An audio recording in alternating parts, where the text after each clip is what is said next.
وعليكم السلام. تسمعين كلامي ولا لا؟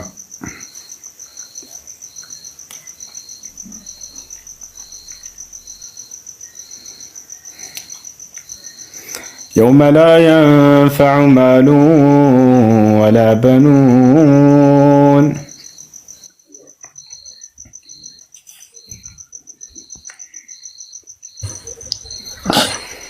السلام عليكم. وعليكم السلام. أزل وي أمانو دينا سلام نوي أمانو. أها مثلا أمانو علن دول لي نجا. اوكي انك انا قاعد ادرك سانيو لا من ነገ የአየር ትኬት አላገኘም። والله እኔ ደግሞ የቆረክ መስሎኝ ነበርኩ። ከነገ ወዲያ አደረኩት። مرحبا مرحبا مرحبا. يسو السلام عليكم. وعليكم السلام ورحمة الله. عندنا والله الحمد لله. السلام عليكم. እሺ السلام ሴት ልጅ የወር አበባ ላይ ስትሆን ልብስ የለበሰችው ልብስ ቢያንስ ወይ ለክታም ቢሆን እና አያሰግድም። ከታጠብሽ በኋላ መልበስ አይቻልም ሳይታጠብ ይባላል። ይሄ ነገር እንዴት ነው? ይሱ በጣም ጥያቄ ነው። ደሙ እስካልነካው ድረስ ችግር የለውም። ደሙ እስካልነካው ድረስ ችግር የለውም። በዛ ልብስ መስገድ ትችላላችሁ። እሺ አመሰግናለሁ። ጀዛከላህ እያኩም ወሶ ለሴት ልጅ ካልመለበስ ካልሲ መልበስ ግዴታ ነው ወይ? ላ ግዴታ አይደለም። ግዴታ አይደለም ካልሲ መልበስ።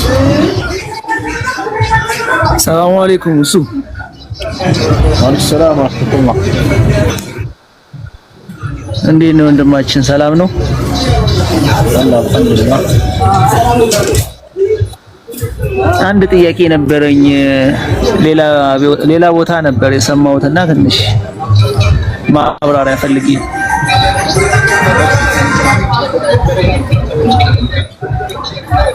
ቁርአን 1886 ታስረዳኛለህ?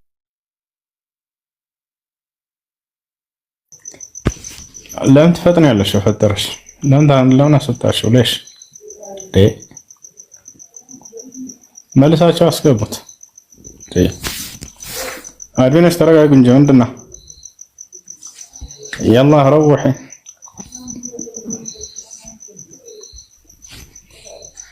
السلام عليكم حسين احمد. وعليكم السلام ورحمة الله. ደህና ነህ? አላህ አልሐምዱሊላህ። ጥያቄ ነበረኝ። እሺ ጥያቄ ምንድን ነው?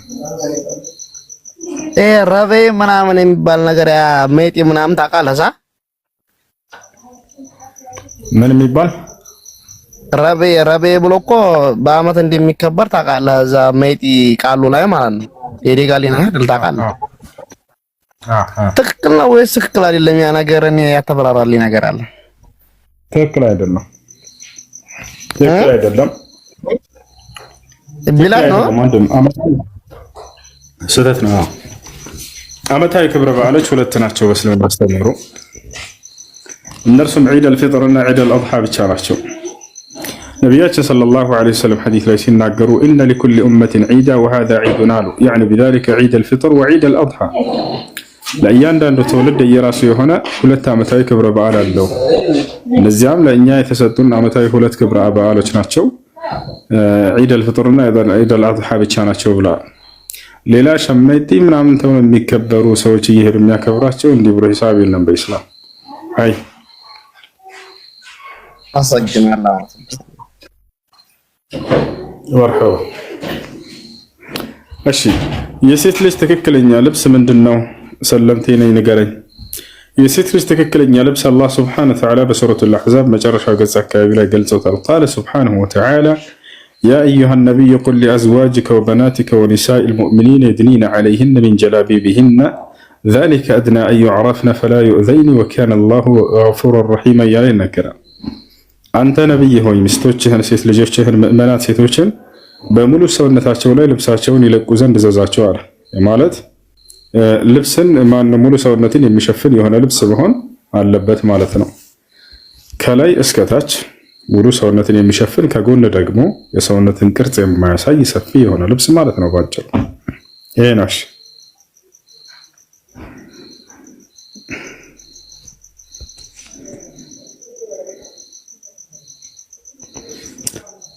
የሶላት ቀዳ አለው ወይ? አዎ ሴቶችም ሆኑ በወር አበባ ምክንያት የሚያልፋቸው ሴቶች በወር አበባ ምክንያት የሚያልፋቸው እሱ የላቸውም። አንዴ ሜት አድርጉት የአኺ ሜት አድርግ የሚጮህ ቦታ ከሆናቸው ሴቶች በወር አበባ ምክንያት የሚያልፋቸው ሶላት ቀዳ የለባቸውም። እናታችን አይሻ ረዲየላሁ ዐንሃ ምን አለች? ኩና ኑእመሩ ቢቀዳእ አሶም ወላ ኑእመሩ ቢቀዳእ አሶላት። በጾም በሀይድ ምክንያት በወር አበባ ደም ምክንያት የሚያልፈንን ጾም ቀዳ እንድናወጣ እንታዘዝ ነበር። ነገር ግን በወር አበባ ምክንያት የሚያልፈንን ሶላት ቀዳ እንድናወጣ እንታዘዝም አለች። ስለዚህ በዚያ በወር አበባ ምክንያት የሚያልፉ ሶላቶች ቀዳ የለባቸውም ሴቶች። አይ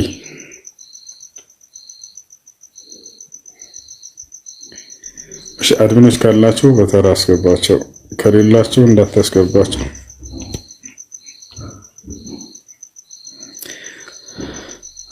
ያ ሰላም ያ ሰላም።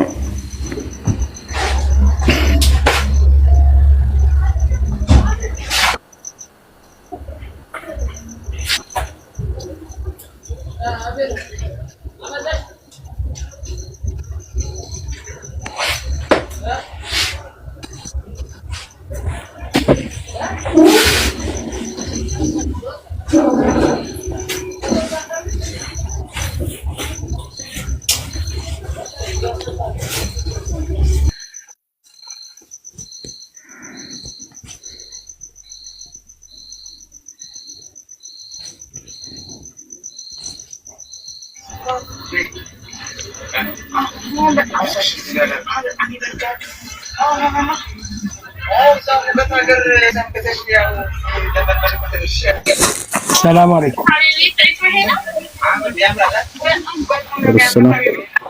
እንዴት ነው? ሰላም ነው? ሰላም እንዴት ናችሁ? ሰላም ነው። ደህና ነሽ? ደህና ነኝ። መጠየቅ ፈልጌ ነበር። ቤት አድርጉ እባካችሁ። እሺ ጥያቄሽ ምንድን ነው? ቀጥይ። እሺ እኔ እምነቴ ኦርቶዶክስ ነው። ሙስሊም ጓደኞች አሉኝና ብዙ ጊዜ ስጠይቃቸው ሊመልሱ ማለት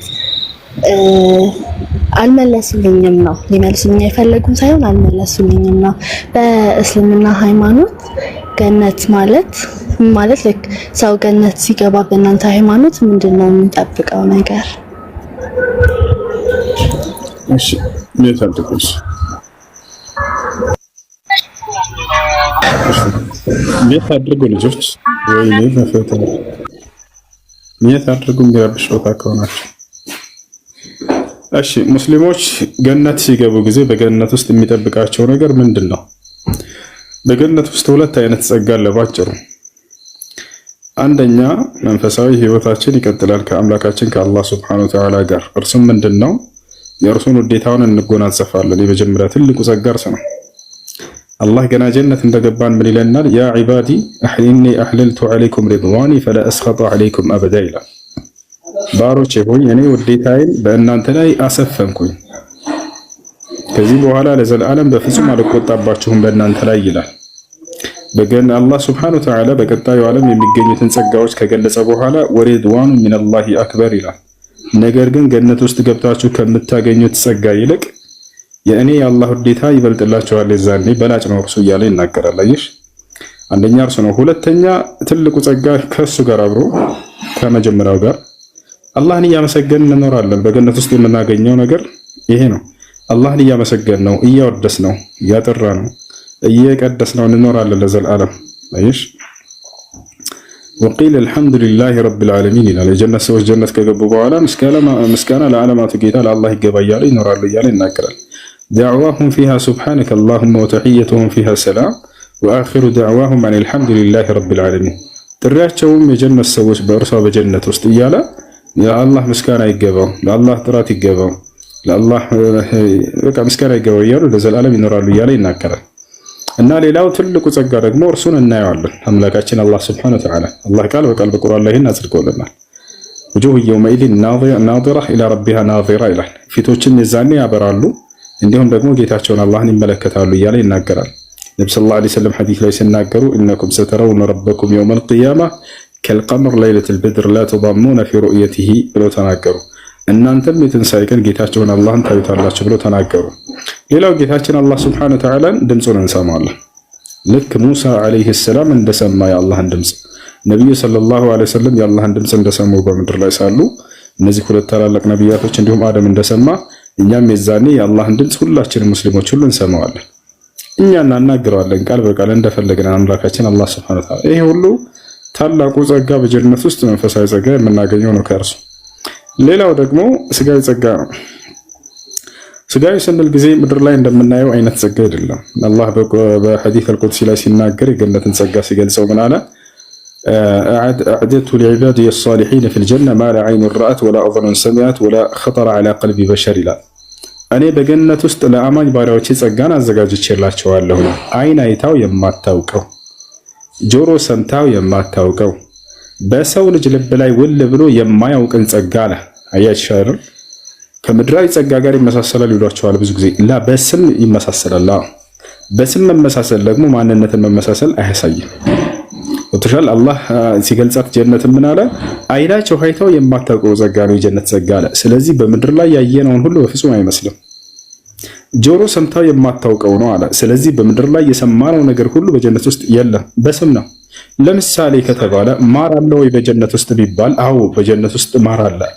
ማር ሲባል ግን ምድር ላይ እንደምናየው ማር ነው ወይ? አገኛኘቱም ሆነ ጣዕሙ በፍጹም ከምድር ጋር የሚገናኝ አይደለም። እንዴት ከተባለ ለምሳሌ የምድር ማር ምን ያስፈልገዋል? ንብ ያስፈልጋል አይደለ? ንብ ያስፈልጋል አያስፈልግም? ያስፈልጋል። በጀነት ውስጥ ከንብ የሚገኝ ማር መሰላችሁ? ላ አላህ ሱብሓነሁ ወተዓላ በትዕዛዙ ያስገኘው የሆነ ማር ነው። አያችሁ? ልክ እንዲሁ ደግሞ በጀነት ውስጥ ምን አለ? ለምሳሌ ወተት አለ ተብሏል። مثل الجنة التي وعد المتقون فيها أنهار من ماء غير آسن وأنهار من لبن لم يتغير طعمه وأنهار من خمر لذة للشاربين وأنهار من عسل مصفى يا الله ይገልጻል። ታዲያ በምድር ላይ የሚገኘው ምንድነው? ወተት የግዴታ ምን መገኘት አለበት? ከላም ካልሆነ ከሰማይ ወርደለም ወተት ወይ ምድር ላይ የሚፈስ ነገር አይደለም። ወታቻለ አይደል? ነገር ግን የጀነትስ ላሞች የታለቡ ነው ወተቱ? ላ አይደለም። አላህ ሱብሓነሁ ወተዓላ በትዕዛዙ ያስገኘው። አየሽ፣ አላህ አዘጋጀሁት ብሎ የተናገረው የሆነ ጸጋ ነው። ይተሻል በምን በትዕዛዙ አዘጋጀው እንዲሆን ያዘዋል። ያን ነገር ሆነ። ስለዚህ በምድር ላይ የተገለጹ እቺ ጸጋዎች እና ያ በስም ነው የሚገናኘው ማለት ነው። ሌላው ማንነታችን ራሱ ይቀየራል። ዛሬ እንደምናያት ምድር ላይ የምናገኛት ሰውነት አይደለችም በጀነት ውስጥ የምትቀጥለው። ይሄን ልታውቁ ይገባል። ከአፈጣጠራችን ጀምሮ ከቁመታችን፣ ከውበታችን፣ ከሁሉ ነገራችን ይለያያል። ሌላ ተደርጋቸው ነው የምትሰሩት። አላህ በቁርአን ላይ ኢና አንሸእናሁነ ኢንሻአን ይላል። እኔ እንደ አዲስ መፍጠርን እፈጥራቸዋለሁ እዛ እያለ ይናገራል። ገብቷችኋል አይደል? ከቀብር ስንነሳ እስከተባለ ከቀብር ስንነሳ ይችን ምድራዊ ሰውነታችንን ይዘን እንነሳለን። ነገር ግን ሙስሊሞች ወደ ጀነት ሊገቡ ሲሉ ከመሕሸር ከሂሳብ በኋላ ልክ ገነት በር ጋር ሲደርሱ ጊዜ አላህ ሱብሓነሁ ወተዓላ በገነት በር ላይ ትልቅ ወንዝን አዘጋጅቶላቸዋል። በዚያ ላይ እንዲታጠቡ ሰልሰቢል የሚባል ወንዝ አለ። በዚያ ላይ ገብታችሁ ታጠቡ ይላቸዋል። ይታጠባሉ። አፈጣጠራቸው ዳግም ይቀየራል። ሌላ አይነት አፈጣጠር ይሆናል። ወዲያው በዚያ ሁኔታ ሳሉ እዚያ ገብተው ሲታጠቡ ጊዜ ቁመታቸው 60 ክንድ ወይንም 30 ሜትር ይሆናል። በማን አዳም መጀመሪያ ተፈጥሮ ገነት ሲገባ የነበረበትን ይዘት ይዘው ይገባሉ። አዳም ገነት ሲገባ ምንድን ነበር ከተባለ 30 ሜትር ሰው ነበር። አያችሁ፣ በምድር ላይ ያለ ለምሳሌ እናትና ልጅ ህፃን ልጅ የአንድ ዓመት ህፃን ልጅ ቢሞት ወደ ጀነት ይሄዳል አይደል? እናትና አባቱ ደግሞ ወደ ጀነት ከገቡ ወደ ጀነት ሲገቡ የዛኔ ያ ህፃን ልጅና እናትና አባቱ እኩል ሆነው ነው የሚገቡት። እናትና አባቱ ሽማግሌ አሮጊት ነው ሳይሆን ያም ህፃን ልጅ ሆኖ ሳይሆን በእኩል ማንነት ነው የሚገቡት። እንደተቃላይ ስለ ሁሉ ነገራቸው ጀነት የሚገቡ ሰዎች ተገልጿል። يدخل أهل الجنة الجنة وهم 60 ذراعا على طول أبيهم آدم አሉ ነብዩ ሰለላሁ ዐለይሂ ወሰለም ሐዲስ ላይ ሲናገሩ የገነት ሰዎች ወደ ጀነት ይገባሉ። ሲገቡ ሚዛኔ ቁመታቸው በአባታቸው በአዳም ልክ 60 ክንድ ነው ወይንም 30 ሜትር ነው አሉ። ቁመታችን በማን በአዳም። እድሜያችንስ የሁሉም ሰው የጀነት ሰው እድሜ አንድ አይነት ይሆናል። ስንት 33 ዓመቱ ይሆናል። በማን እድሜ? በዒሳ አለይሂ ሰላም እድሜ። ዒሳ አለይሂ ሰላም በዚች ምድር ላይ ለ30 ዓመት ያክል ከቆየ በኋላ በ3 ዓመቱን በነብይነት አገልግሏል። 33 ዓመት ቆይቶ ሄዷል። ስለዚህ የጀነት ሰዎችም 33 ዓመት በምድር ላይ በጀነት ውስጥ ይኖራቸዋል። የሚገርምሽ አፈጣጠር ከምድር ሰው የተቃራኒ መሆናቸው የጀነት ሰዎች እድሜያቸው አይጨምርም። ነብዩ ሰለላሁ ዐለይሂ ወሰለም ቃል በቃል ሲናገሩ እናንተም በገነት ውስጥ ወጣትነትን ትሰጣላችሁ አታረጁም ብለው ተናገሩ። ያሰላም አታረጅም፣ በቃ እድሜ አይጨምርም። ምን አይነት አፈጣጠር ነው? ውበታችንስ እንደው እያረጀ ይሄዳል ወይ እንደ ምድር ሰው ከተባለ ላ ይሄን ራሱ ገልጿል ኢስላም። በገነት ውስጥ በቆይታችሁ በጨመረ ቁጥር ውበታችሁ እየጨመረ ይሄዳል። ልክ በተቃራኒው የምድር ሰዎች በምድር ላይ እድሜያቸው በጨመረ ቁጥር እንደሚጨመር እንደዛ አይሆንም ብለው ቃል በቃል ተናግረዋል ነብዩ ሰለላሁ ዐለይሂ ወሰለም كما ذكر ذلك ابو هريره رضي الله عنه። አያችሁ ሌላኛው ነገር አንድ የገነት ሰው አፈጣጠሩ እንዳው ነብዩ ሰለላሁ ዐለይሂ ወሰለም ሲገልጹት ከሰማይ ብቅ ቢል አሁን በምድር ላይ ዓለሙን የማብራት አቅም አለው በፊቱ ብቻ ብለው ተናግረዋል። ታዲያ ምን አይነት አፈጣጠር ነው? ከምድር ሰው ጋር ምን ያገናኘው? ጀማ በፍጹም አይገናኝም። ነብዩ ሰለላሁ ዐለይሂ ወሰለም ሲናገሩ ምን አሉ? لو ان حور العين اطلعت على اهل الارض لاضاءت ما بين السماء والارض አሉ። አንዲት የገነት ሴት ከሰማይ ብቅ ብላ አሁን በምድር እንዳው ፊቷን ብታሳይ በሰማይና በምድር መካከል ያለውን ዓለም በፊቷ ብርሃን ባበራቸው ነበር አሉ።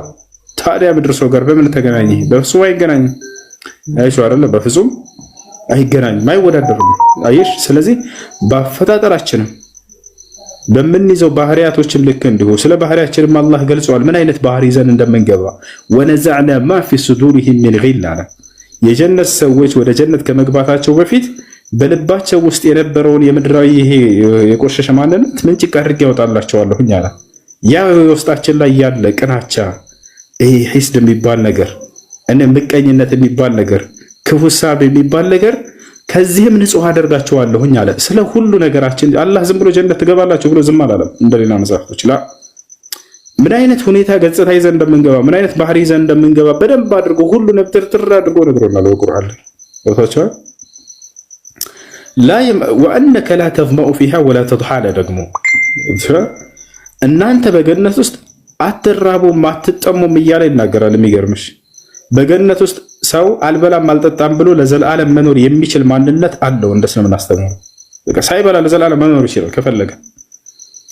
ወዘሰ ያ ነው። እበላለሁ ካለ ከምን አንፃር ነው የሚበላው? ስለተራበ አይደለም። እጠጣለሁ ካለ ከምን አንፃር ነው የሚጠጣው? ስለተጠማ አይደለም። ነገር ግን በዚያ ላይ ዝም ብሎ ደስታ ለማግኘት ነው ያን ነገር የሚያደርገው እንጂ እንደ ምድራዊ ሰው የሚራብና የሚጠማ አይደለም የገነት ሰው። ደግሞ ሌላው የሚገርምሽ ምንድነው? ከበላ ከጠጣ በኋላ የምድር ሰው የግዴታ ሽንት ቤት ይወርዳል አይደለ? የጀነት ሰው ሽንት ቤት የሚባል የለም ገነት ውስጥ አሉ ነብዩ ሰለላሁ ዐለይሂ ወሰለም። ስለዚህ ሁሉ ተናግሯል ኢስላም። አህሉል ጀነ ያእኩሉን ወይሽረቡን ወላ የቡሉን ወላ ተገወጡን አሉ ነብዩ ሰለላሁ ዐለይሂ ወሰለም። የገነት ሰዎች ከፈለጉ ይበላሉ ይጠጣሉ፣ ነገር ግን ሽንትና ሰገራ የሚባል ነገር የለም ከነርሱ ጋር አያውቃቸውም አሉ። ምን አይነት አፈጣጥ! ከምድር ሰው ጋር ምን አገናኘው ታዲያ? ሽንት ቤት የሚባል የለም ገነት ውስጥ። ሰሃቦች ታዲያ በዚህ ጊዜ ጠየቁ፣ አንተ የአላህ መልእክተኛ እና ታዲያ ከበላንና ከጠጣን ያ የበላነው ወዴት ሊወገድ ይችላል? እንዴት ሊወገድ ይችላል ብለው ጠየቁ። ታያችሁ ነብዩ ሰለላሁ ዐለይሂ ወሰለም ምን አሏቸው? በሁለት መንገድ ይወገዳል እሱ አሏቸው። አንደኛ ማግሳትን ያገሳችኋል አሉ። ሁለተኛ ከሚስክ ጠረን በጣፈጠ መልኩ አንዴ ያልባችኋል፣ በዚያም ይወገዳል አሉ። በሁለቱ አያችሁ፣ አንድ ላብ ያልባችኋል። ያ ላብ እንደ ምድራዊ እንዳልሆነ ራሱ ገለጹት እዛው። የምድራዊ ላብ ምንድነው? ይሸታል፣ ይገማል ሲያልብ አይደል እንዴ? ነገር ግን ነብዩ ሰለላሁ ዐለይሂ ወሰለም ያ የሚያልባችሁ ላብ ከሚስክ ጠረን የበለጠ ጣፋጭ የሆነ ጠረን ሆኖ ከሰውነታችሁ በዚያ መልኩ ይወገዳል። አየሽ። ስለዚህ ገነት የምንጠብቀው ይሄ ገነት ነው። ጭራሽ ምድር ላይ ታይቶ የማይታወቅ ህይወት ነው። ከአፈጣጠራችን ጀምሮ ከምንኖረው ህይወት ጀምሮ ባህሪያቶቻችን ጀምሮ ልክ እንዲሁ ደግሞ ከአምላካችን ጋር የምናገኘው ትልቁ ጸጋ መጀመሪያ የነገርኩሽ እሱ ነው። ነቢያቶችን ቀጥታ እናገኛቸዋለን። ከነ አብርሃም ከነ ኢስሐቅ ከነ ያዕቆብ ጋር ከነሱ ጋር አደርጋቸዋለሁ ብሎ አላህ ቃል በቃል በቁርአን ላይ ይገባልናል። የሚገርምሽ በቁርአን ላይ ምን አለ? ወመን የጢዕ ላህ ወረሱለ ፈኡላኢከ መዐ አለዚነ አንዐመ አላሁ ዐለይሂም ሚነ ነቢይነ ወስዲቂነ ወሹሃዳኢ ወሳሊሒነ ወሐሱነ ኡላኢከ ረፊቃ። ያሰላም። እስኪ ያስቡት። ቀጥታ በእኔ በአላህ ካመናችሁና መልእክተኛው ሙሐመድ የሚያዛችሁን ከታዘዛችሁ ከአብርሃም ጋር አደርጋችኋለሁ አለ እኮ አላህ። ከእነርሱ ጋር አንድ ሰሃባ አለቀሰ። የትርጉሙን የቁርአን አንቀጽ ልንገራችሁና ወደዚያ ሰሃባ እመጣለሁ በቀጣይ ማለት ነው። ወመን ይጢዕ ላህ ወረሱል አምላካችን አላህ እኔን አላህንና መልእክተኛው ሙሐመድን የታዘዘ አለ ፈኡላኢከ እነዚህ ታዛዥ እነዚህ ሰዎች አለ መዐ አለዚነ ከነዚያ ጋር ናቸው በቀጣዩ አለ አንዐመ አላሁ ዐለይሂም አላህ ጸጋውን ከዋለባቸው ጋር ማን ናቸው እነርሱ? ሚነ ነቢይን ከነቢያቶች ጋር ናቸው፣ ወስዲቂን ከጻድቃኖች ጋር ናቸው፣ ወሹሃዳ ከሰማዕታቶች ጋር ናቸው፣ ወሳሊሒን ከደጋጎች ጋር ናቸው አለ። ወሐሱነ ኡላኢከ ረፊቃ የነዚህ አብሮነት ምንኛ ያማረ ሆነ እያለ ይናገራል። አብሮ ከነዚህ ጋር መኖር በገነት ውስጥ ምንኛ ያማረ ሆነላቸው ለነዚህ እያለ ይናገራል። አይሽ አንድ ሱሐባ አለቀ። ይሄ ቁርአን አንቀጽ የወረደበት ምክንያት ነው ደግሞ በጣም የሚገርማቸው። የዛ ሱሐባ ነግራቸው አልኩት። አንድ ሱሐባ ወደ ነብዩ ሰለላሁ ዐለይሂ ወሰለም ጋር መጣና በከ አለቀሰ። ማ ይብኪ ካሉት ነብዩ ሰለላሁ ዐለይሂ ወሰለም ምንድነው የሚያስለቅስህ አሉት። አልመርኡ ዩሂቡ አልቀውመ ወለማ የልሐቅ ቢሂም አላቸው። ገብዛሻ የሆነ ሰው አለ የሆነ ሰዎችን ይወዳቸዋል አላቸው። ግን ከስራው ማነስ እነዚያ የሚወዳቸው ሰዎች ደግሞ ከስራቸው መብዛት አንፃር ወደ እነርሱ መጠጋት አይችልም በቀጣዩ ዓለም። ስለዚህ ሊያገኛቸው አይችልም፣ ይርቁታል እነሱ በመልካም ስራቸው ስለሚበልጡት ብሎ ተናገረ። ቅዳዩ ንግግር ነው። ነብዩ ሰለላሁ ዐለይሂ ወሰለም ወዲያው ገብታቸዋል። ሰውየው ማለት የፈለገው ምንድነው? እኔ እርሶን ወዳቸዋለሁኝ፣ እኔ ደግሞ እርሶን ያክል ጻድቅ መሆን አልችልም። ዛሬ በምድር ላይ እርሶን ወደጃቸው አብሬያቸው እየኖርኩ ነው። በቀጣዩ ዓለም ደግሞ እንደ ስራችን ከሆነ ላላገኛቸው ልችል ነው ብሎ ለዚህ ነው ያለቀሰው። ሱሐቦች በቀጣዩ ዓለም እርሶን ደረጃ ስለማንደርስ ከእርሱ ጋር ላልሆን እንችላለንና ብለው ያለቅሱ ነበር። አላህ ወዲያው ቁርአን አወረደ። የሚገርማችሁ ይሄን ሙስሊም የሚያጽናና የሆነ የቁርአን አንቀጽ ምን አለው? አብሽር አለው። በቃ ወመን ይጢዕ ላህ ወረሱለ ፈኡላኢከ መዐ አለዚነ አንዐመ አላሁ ዐለይሂም ሚነ ነቢይነ ወስዲቂነ ወሹሃዳ ወሳሊሒነ ወሐሰነ ኡላኢከ ረፊቃ የሚለው አንቀጽ ወረደ። አላህንና መልእክተኛውን የታዘዘ ሰው አብሽር ከነቢያቶች ጋር ነው የሚለው አንቀጽ ወረደ። ስለዚህ አንተ በአመን አሕበብት አንተ ከምትወደው ጋር ነህ አብሽር ተባለ። ሰው እና ይህን ይመስላል። ይሄ ነው በቀጣዩ ዓለም የምናገኘው ጸጋ። አንደኛው ከአምላካችን ከአላህ ጋር የምንቀጥለው መንፈሳዊ ህይወት ነው። ሁለተኛ ደግሞ ሁለተኛው ስለ ማንነታችን የተነገረው እሱ ነው። በቀጣዩ ዓለም ዘላለማዊ ህይወት ነች። በዚያ ላይ ልታውቅ የሚገባው አላህ በቁርአን ላይ ወኢነ ዳረ አልአኺረተ ለሂየል ሐይዋን ይላል። ያቺ የመጨረሻይቱ ዓለም እርሷ ትክክለኛ የዘላለማዊ ህይወት እርሷ ነች እያለ ይናገራል። የዘላለማዊ ህይወት ማግኘቱ ብቻ ሳይሆን በዚያ ላይ የገነትን ጸጋ ተጎናጻፊዎችና ወራሾች ናቸው እያለ አላህ ቃል በቃል ይገባልናል። ኢነ ለዚነ አመኑ ወዐሚሉ ሷሊሓት ለሁም ጀናቱ ነዒም ኻሊዲነ ፊሃ ወዕደ ላሂ ሐቃ ወሁወል ዐዚዙል ሐኪም ይላል። እነዚያ በእኔ አምነው መልካምን የሰሩ ሰዎች ለእነርሱ ገነት አለችላቸው፣ በእርሷም ውስጥ ለዘላለም ዘውታሪዎች ናቸው። ይህም የእኔ አምላካቸው የአላህ ቃል እውነት ነው፣ እኔ አሸናፊና ጥበበኛ የሆንኩኝ አምላክ ነኝ እያለ ይናገራል። ነቢዩ ሰለላሁ ዐለይሂ ወሰለም ሐዲስ ላይ ሲናገሩ አልጀነቱ ላ የድኹሉሃ ኢላ ነፍሱ ሙስሊም አሉ። ገነትን ሙስሊም ነፍስ እንጂ ሌላ ማንም አይገባባትም እያሉ ይናገራሉ። ይህን ይመስላል ወገናችን። እሺ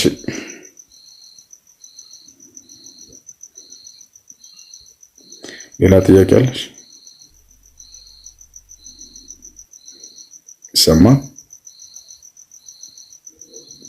ይሰማል ወይ? ትስመዑል ከላሚ ወላ?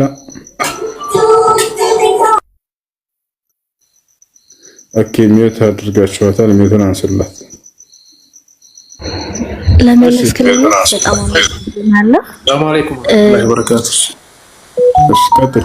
እሺ እኛ በተለምዶ እኛ ሃይማኖት ላይ ያሉ ሰዎች እኔ እንጃ ምናልባት ለሃይማኖቱ ኔጌቲቭ ነገር እንዲኖረን አላቅም ለምን እንደዚህ እንደሚባል ግን ብዙ ማለት አሁን ከነገርከኝ ነገር ጋር የሚቃረኑ ብዙ ነገሮችን ይነግሩኝ ስለነበረ ጥያቄ ስለመለስክልኝ አመሰግናለሁ። ብዙ ጊዜ እንዳልወስድብህ አንድ የመጨረሻ ጥያቄ አለኝ። ከዛ በኋላ እሷን ከመለስክልኝ በኋላ እንትን ላለው ብዙ ጊዜ የምሰማው ነገር ነው። በእስልምና ሃይማኖት ለሴት ልጅ ያን ያህል ማለት የሚሰጣትን ክብር የእስልምና ሃይማኖት አይሰጣትም ይባላልና እሱን ነገር እና አንድ ደግሞ መጨረሻ ላስቸግር የምፈልገው በደንብ ማወቅ ስለምፈልግ ላነብ የምችላቸው መጽሐፎች ካሉ ሼር ብታደርግልኝ ደስ ይለኛል እና አመሰግናለሁ።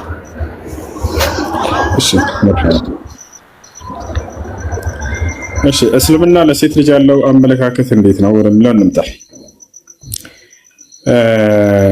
እስልምና ወላሂ ለአዚም ሴት ልጅን በጣም ያከብራል። አስቡት፣ ሴት ልጅ ሕፃን ሆና ሳለች የገነት መንገድ ነች ብሎ አስተምሯል ኢስላም። ሴት ልጅ ወጣት ሆና ሳለች ባለትዳር ሆና የገነት መንገድ ነች ብሎ አስተምሯል። ሴት ልጅ አርጅታ ወይንም አሮጊት ሆናም የገነት መንገድ ነች ብሎ አስተምሯል። የሚገርማቸው እርሷን መንከባከብ ለእርሷ መልካም መዋልን ዋጋው ገነትን ያደረገው አምላክ አላህ ሱብሓነሁ ወተዓላ ማስረጃ ቃለ ነቢይ ሰለላሁ ዐለይሂ ወሰለም ነቢያችን ሰለላሁ ዐለይሂ ወሰለም እንዲህ አሉ። መን ካነት ዐንደሁ ብንታኒ አው ኡኽታኒ አው ሰላስ በናት አው ሰላስ አኸዋት ፈአሕሰነ ሱሕበተሁነ ወተቀላህ ፊሂነ አድኸለሁ ላሁል ጀና። አስቡት፣ ሴት ልጆች ኑረውት እነርሱን ተንከባክቦ ያሳደገ አላህ ገነትን ያስገባዋል አሉ። እንዲህ የሚል ቃል አለ መጽሐፍ ቅዱስ ላይ? ሴት ልጁን ተንከባክቦ ያሳደገ ገነት አዘጋጅቶለታል አምላክ? ላይ የለም በፍጹም። የትኛውም መለኮታዊ መጽሐፍቶች ላይ ልታመጣ ትችላል። ሴት ልጁን ተንከባክቦ ያሳደገ የገነት ነው ተብሎ ተጽፏል በኢስላም።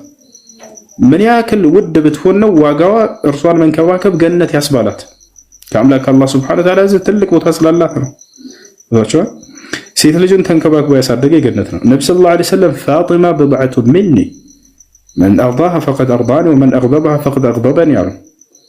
ከሴት ልጆች መካከል አንዲትን ሴት አነሱና በዘመናቸው ልጃቸውን ሴት ልጅ አብራኬ ክፋይ ነች፣ እርሷን ያስደሰተ እኔን አስደሰተ፣ እርሷን ያስከፋ እኔን አስከፋ ብለው ተናግረዋል። ነቢዩ ሰለላሁ ዐለይሂ ወሰለም እንደው ይህችን ዓለም ተመለከቷት፣ እርሶ ምን ወደዱ ከዚህ ዓለም ተብለው ተጠየቁ። የዚህ ዓለም ውብ ነገር ሴት ልጅ ነች ብለው ነው የተናገሩት። ታውቃላችሁ ይሄ ቃለ ነብዩ ሰለላሁ ዐለይሂ ወሰለም ሑቢበ ኢለየ ሚን ዱንያኩም ሃዚሂ አኒሳ። እንደው ይህችን ዓለማችሁን ተመለከትኩላችሁ የዚህ ዓለም ውብ ነገር ግን ሴት ልጅ ነው ያየሁት ብለው ተናገሩ ነብዩ ሰለላሁ ዐለይሂ ወሰለም። ነቢያችን ሰለላሁ ዐለይሂ ወሰለም በሌላ ሐዲስ ላይ ምን አሉ? ላ ተክረሁል በናት ፈኢነሁነ አልሙእኒሳቱል ጋሊያት አሉ። አደራ ሴት ልጆችን አትጥሉ፣ ውደዷቸው፣ እነርሱ ውድ ፍጥረቶች ናቸውና አሉ። ጋሊያ ያ ጀማዓ ጋሊያ ታውቃላችሁ? በጣም ውድ የሆነች ፍጥረት ማለት ነው። አረቦች ጋሊ ይላሉ። በቃ በጣም ውድ ነው ይሄ ነገር ይላሉ። ጋሊያ ብለው ነብዩ ሰለላሁ ዐለይሂ ወሰለም ገለጿት። በጣም ውድ ነገር ማለት ነው። ይሄን ያሉበት ምክንያት ለምን እንደሆነ ታውቃላችሁ? ነብዩ ሰለላሁ ዐለይሂ ወሰለም ከመላካቸው በፊት ሴት ልጅን በጣም ይጨቁኑ ነበር። ሰዎች በጣም ይጨቁናት ነበር። ሴት ልጅን መውለድ እንደ ነውር በሚታይበት ዘመን ነበር የተላኩት ነብዩ ሰለላሁ ዐለይሂ ወሰለም። አላህ በቁርአን ላይ ሲናገር ምን ይላል? ወኢዛ ቡሽረ አሐዱሁም ቢልኡንሳ ظل وجهه مسودا وهو كظيم يتوارى من القوم من سوء ما بشر به أيمسكه على هون أم يدسه في التراب ألا ساء ما يحكمون ይላል። አንድ ሰው ሴት ልጅን በወለደ ጊዜ በነብዩ ሰለላሁ ዐለይሂ ወሰለም በተላኩበት ዘመን እሳቸው ሊላኩ ሲሉ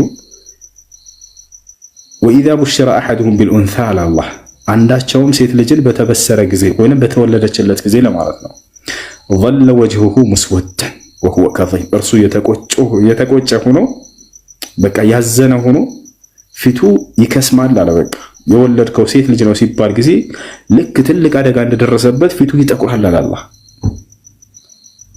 ከዚያስ የተዋራ ሚነል ቀውም አለ ከጓደኞቹ ከህዝቦቹም ይደበቃል፣ ይሸሸጋል። ይሄ ሰው ሴትን ወልዷል ተብሎ እንደ ነውር ስለሚታይ በዚያ ዘመን ሚን ሱኢ ማ ቡሽረ ቢህ ከተበሰረው ክፉ ነገር ብለው ከሚያስበው ነገር በቃ ሰዎች የሴት ልጅ አባት እንዳይሉት ይደበቅ ነበር ከሰዎች። ሴት ልጅ ከወለደ አንድ ሰው ሁለት ምርጫም ነበረው አለ አላህ ሲገልጻቸው፣ አዩምሲኩሁ ዐላ ሁኒን አም የድሱሁ ፊ ቱራብ፣ ወይ ተቀብዬ በቃ ይሄን ነገር ውርደቴን ተከናንቤ መኖር ወይንም ደግሞ ይሄን ውርደቴን አልሸከም ካልኩኝ ከነ ህይወቷ መቅበርና የሴት ልጅ አባት አለመባል።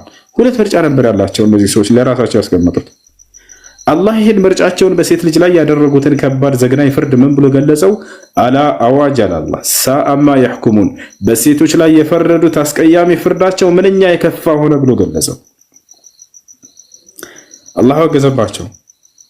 ነቢያችን ሰለላሁ ዐለይሂ ወሰለም ታዲያ ምን አሏቸው? ላ ተክረሁል በናት አሏቸው። በዚህ ጊዜ ቆመው አደራ ሴት ልጆችን በመውለዳቸው ምክንያት አትከፉ፣ አትጥሏቸው አሉ። ፈኢነሁነ አልሙእኒሳቱ አልጋሊያት፣ እነርሱ ጭርታን አውጪዎችና ውዶች ናቸውና አሉ። ጭርታ አውጪ ማለት ነው። አይታችሁ ከሆነ ወላጅ ልክ ስራ ሰርቶ ሲገባባት ወደ ቤት ሴት ልጁን ሲያይ ጊዜ ጭርታ ሁሉ ይወገድለታል። ይባቻው ጭርታ ሁሉ ይወገዳል። አባዬ ብላ ጥምጥም ትልበታለች። ያ የነበረው ድካም፣ ድብርት ሁሉ ነገር እንዳለ ይጠፋለታል። ወንድ ልጅ ይሄንን አልተሰጠም። የሚገርማችሁ አይታችሁ ከሆነ በአብዛኛው ወንድ ልጅ ወይ አባዬ ጀላት ትግዛልኝ፣ አባዬ ብስኩት ግዛልኝ በማልቀስ ነው የሚታወቀው። ሴት ልጅ እንደዛ አይደለችም። ነብዩ ሰለላሁ ዐለይሂ ወሰለም በጣም በርካታ ቃላቶችን ተናግረዋል ሴቶችን አስመልክቶ። ለማንኛውም ይሄን ይመስላል። እሺ፣ በሌላ ቦታ ላይ ነብያችን ሰለላሁ ዐለይሂ ወሰለም መልካም ሰው ብሎ ማለት ለሚስቱ መልካም ሆኖ የተገኘ ነው ብለው ገልጸውታል። በቃ አንተ መልካም መሆን መታየት ከፈለክ አላህ ዘንድ ለሚስትህ መልካም ሁን ተብለሃል። ቃል ነብዩ ሰለላሁ ዐለይሂ ወሰለም ኸይሩኩም ሊአህሊሂ ወአና ኸይሩኩም ሊአህሊ አሉ። ከሁላችሁም በላይ መልካም ሰው ብሎ ማለት ለሚስቱ መልካም ሆኖ የተገኘ ነው ብለው ተናገሩ። እሺ፣ ይህ ወጣት ሳለች ባለትዳር ሳለች እንግዲህ ለሚስቱ መልካም የሆነ ሰው ከአላህ ዘንድ መልካም ሆኖ እንደሚታሰብ ይህን ያክል የሴት ልጅ ደረጃ ከአላህ ዘንድ ተገልጿል ብለው ሰለላሁ ዐለይሂ ወሰለም አንደበት። እሺ፣ አሁን ደግሞ አሮጊት ስትሆንስ ስታረጅስ ምን ቦታ አላት በኢስላም ሴት ልጅ? በቃ አረጀች ላ ሰው ግልል አድርጎ ያያት አይደል? ሴት ልጅ ስታረጅ ምናምን ከአላህ ዘንድ ግን ለእርሷ መልካም መዋል የገነት መንገድ ነው ተብላ ተገልጾላታል። ሰለላሁ ዐለይሂ ወሰለም ጋር ከዕለታት አንድ ቀን ለጂሃድ ወጣቶችን እየመለመሏቸው ያለ የሆነ ወጣት መጣና አንቱ ያ ረሱላህ አን ኡጃሂደ ፊ ሰቢልላህ አላቸው። በአላህ መንገድ ላይ ጂሃድ እንዳደርግ ይፍቀዱልኝ አለ። ለባቸው አለከ ዋሊድ አሉት ነብዩ ሰለላሁ ዐለይሂ ወሰለም፣ ወላጅ እናት አለችህን አሉት። ቃለ ነዓም አዎ አላቸው። اذهب وجاهد فيها فإن الجنة تحت قدميها አሉት። ሂድና ተመልሰህ እርሷን በማገልገል ጂሃድ አድርግ፣ ጀነት ከእናትህ እግር ስር ትገኛለችና አሉት ነብዩ ሰለላሁ ዐለይሂ ወሰለም። ያ ሰላም! መልካም ጀነት መግባት ትፈልጋለህ? ለእናትህ መልካም ዋል። ጀነት መግባት ትፈልጋለህ? ሴት ልጅህን ተንከባክባ አሳድግ። ነብዩ ሰለላሁ ዐለይሂ ወሰለም ናቸው ያሉት። ጀነትን መግባትና ከአላህ ዘንድ መልካም ሆነ መታየት ትፈልጋለህ? ለሚስትህ መልካም ዋል። በቃ ስለዚህ ሴት ልጅን በየትኛውም በእድሜዋ ደረጃ ላይ አላህ እርሷን መንከባከብ ዋጋው ጀነት ነው ያደረገው። ከዚህ በላይ ማክበር የለም ያ ጀማዓ፣ ወላሂ ላዚም ከዚህ በላይ ማክበር የትኛውም መለኮታዊ መጽሐፍ ላይ አታመጡ። ሴት ልጅን ተንከባክቦ ገነትን ይወርሳል ተብሎ የተገለጸ በእስላም ብቻ ነው። ገፋቸው እና ሌላም በርካታ ብለዋል ነብዩ ሰለላሁ ዐለይሂ ወሰለም መጨረሻ ህይወታቸው ላይ እንደውም የተናገሩት ምንድነው? እስተውሱ ምን እያሉ ነው የተናገሩት? الصلاة وما ملكت أيمانكم እያሉ ተናገሩ። እስተውሱ ቢንኒሳኢ ኸይራ ነው። አደራ ስለ ሴቶች መልካምን አድርጉ እያሉ ነው የተናገረው የሄዱት። الصلاة وما ملكت أيمانكم አደራ ሶላትን እንዲሁም ደግሞ ከንብረቶቻችሁ ካደረጓቸው ወይንም ደግሞ ከሚስቶቻቸውና ከእናንተ ስር ካሉ እነርሱንም መልካም አውሉላቸው እያሉ ነው የተናገሩት። እና ይህን ይመስላል ወገናችን። እሺ፣ በቀጣዩ ዓለም የሚለውን በተመለከተ ልክ እንዲሁ በቀጣዩ ዓለም በእምነትና በስራ የሚገኝ እንጂ በጾታ አይደለም። በሱ እዚያም ላይ እኩል የሆነ ገነትን የማግኘት እንትን አላት፣ እድል አላት። ከወንድም ከሴትም የሚለይበት ነገር የለም። እንዳውም ምንድነው ከተባለ እሱ በእምነትና በስራ ነው። አላህ ሱብሓነሁ ወተዓላ በቁርአን ላይ ኢነል ለዚነ አመኑ ወዐሚሉ ሷሊሓቲ ለሁም ጀናቱን ነዒም ይላል። እነዚያ አምነው መልካምን የሰሩ ለእነርሱ የገነት ጸጋ አለችላቸው ነው ያለው። ከወንድም ከሴትም እኩል የሆነ ጀነትን የማግኘት እድል አላቸው። ወንዶች እንደ ወንድነታቸው ጸጋ አላቸው፣ ሴቶች እንደ ሴትነታቸው ልክ እንዲሁ ጸጋ አለላቸው። እንደ ጥቅሉ ቀጣዩ ዓለም ጸጋ የሚገኘው በእምነትና በስራ ነው፣ ከወንድም ከሴት። ይህን ብሎ ቁርአን ይነገራል። እሺ፣ ማነባቸው መጽሐፍቶች ብላ ጠይቀችው። ማን ነው አማርኛ መጽሐፍቶችን እኔ አንብቤ አላውቅም። ወላሂ ማን ነው የሚጋብዛት አማርኛ መጽሐፍ የሚሰጣት?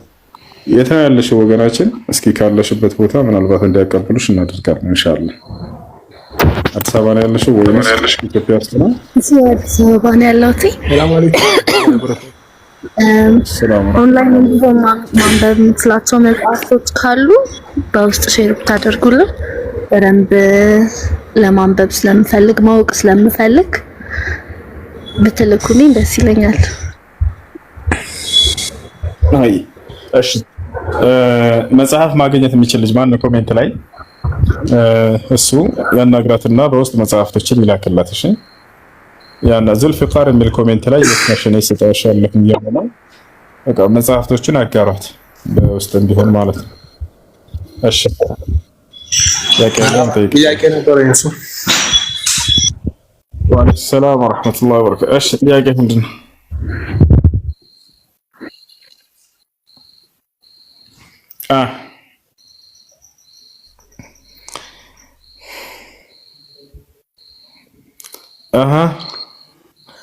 هتسمع الكلام ጥያቄ አለ ይከተል። ሰላም ሰላም። እሺ ሰላም እንዴት ነው ጆኒ? እንዴት ነህ? እሱ ሰላም ነው አልሐምዱሊላህ። እንዴት ነው?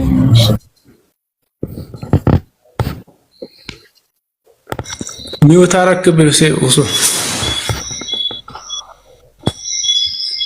እሺ ጥያቄ ካላሽ ቀጥሉ። ጥያቄ እኔ አንዲት እርጉዝ በምትወልድ ሰዓት ብትሞት የምትቀሰቀሰው በዛ ሁኔታ ነው? በመውለድ ላይ ያለሽ ብትሞት እንዴት ሱና ነው የምትነሳው? እሱ የምታብራራልኝ። ሲቀጥል ደግሞ 2 ዓመት ግዴታ ነው ማጥባት? አንድ ልጅ የተወለደ ልጅ 2 ዓመት ግዴታ ማጥባት ግዴታ አለባት አንዲት እናት? እሺ ሲቀጥል ያው አጠር ያለ ነው።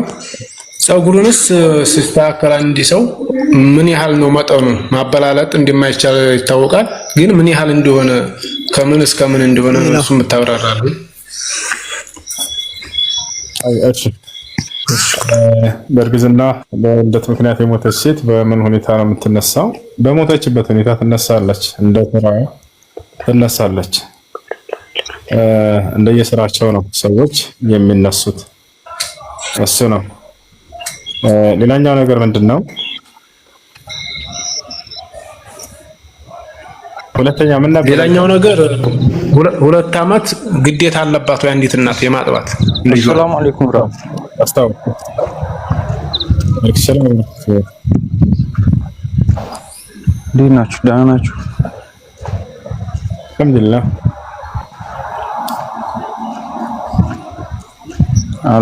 አለን ወንድሜ። እሺ አሌክስ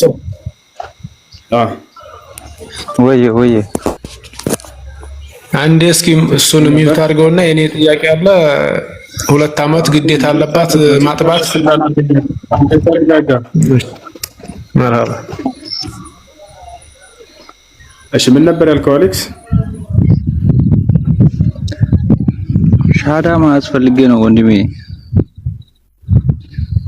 ማለት ከዚህ በፊት ሙስሊም አልነበርክ? አሁን መስለም ፈልግ። ከዚህ በፊት ክርስቲያን ነበርክ? ነበርኩኝ። አሁን ዱባይ መጥቼ እየሰገድኩ ነበር። ያው ሻሃዳ አላስኩም። ኦኬ በሶላት በምትሰግደው ላይ የሻሃዳ ቃል አለ። ተህያቱን ስትቀራ ጊዜ አሽሀዱ አን ላ ኢላሀ ኢለላህ ወአሽሀዱ አነ ሙሐመደን ዐብዱሁ ወረሱሉሁ የሚለው ቃል የሻሃዳ ቃል ነው። አምነህበት እስከሆነ ድረስ እርሱ እንደ ሻሃዳ ይቆጠርልሃል፣ ችግር የለም። ነገር ግን እንዳው ልብ እንዲረጋጋ ሌላ ያዝከን መያዝ ትችላለህ፣ በራስህ መያዝ ትችላለህ። አሽሀዱ አን ላ ኢላሀ ኢለላህ በል። አሽሀዱ አን ላ ኢላሀ ኢለላህ ወአሽሀዱ አነ ሙሐመደን ረሱሉላህ ወአሽሀዱ አነ ሙሐመደን ረሱሉላህ። በቃ ጨርሰሃል። እሺ የቅድሙ ልጅ ምንድን ነበር ያለው? ሁለተኛ ጥያቄው አንዲት እናት ኮሜንት ላይ አትፍሩኝ እንደፈር ብላችሁ አስገቡኝና አካውንትህ እንትን ነው ማስገባት አይቻልም። ቢኒ ላክና መግባት ትችላለሽ። አድሚኖች ላኩለት። እሺ ለማንኛውም አንፈራ፣ ምክንያቱም እኛ ሙስሊሞች ነን። እሺ ለማንኛውም ጥያቄው ምንድነው? 2 ዓመት ማጥባት ግዴታ ነው ወይ? ላ ከግዴታ አንፃር አይደለም። ከዚያ በታችም ቢጨርስ ችግር የለውም። ነገር ግን አላህ ወፊሳሉሁ ፊ ዓመይኒ ብሏል። የህፃኑም ልጅ ጥቢ 2 ዓመት ነው ብሎ ተናግሯል። እንደ ግዴታ አይደለም ያነሳሱ። ከዛ በፊትም ከጨረሰ ጨረሰ ነው። እሺ ሌላኛው ጸጉሩን አስመልክተው ነው ብዙ ጊዜ ተናግሬያለሁ። ለድገማ ሆነ ነብያችን ሰለላሁ ዐለይሂ ወሰለም ስለ ጸጉሩ አስመልክተው የተናገሩት ምንድነው? ነሃ ረሱሉላህ ሰለላሁ ዐለይሂ ወሰለም አኒል ቀዝዕ የአላህ መልእክተኛ ከቀዝዕ ከልክለዋል። قال الإمام النووي رحمه الله تعالى وغيره من أهل العلم والقزع معناه حلق الشعر بعضه وترك بعضه قزع بلو مالت يسقر كفيلون لاجتو كفيلون متو يهينو ይህን የሚያስረዳም ሌላ ሐዲስ አለ። በነቢያችን ሰለላሁ ዐለይሂ ወሰለም ጊዜ የሆነ ቦታ እያለፉ ያለ እርሳቸው አንድ ህፃን ልጅን አገኙ። እርሳቸው ባገኙት ጊዜ ያ ህፃን ልጅ ጸጉሩን ላጭተው ከፊሉን ደግሞ ትተውበት ነበረ። ነብዩ ሰለላሁ ዐለይሂ ወሰለም ይሄን ነገር ተቃወሟቸው፣ እንዲህ አታድርጉ ብለው ከለከሏቸው።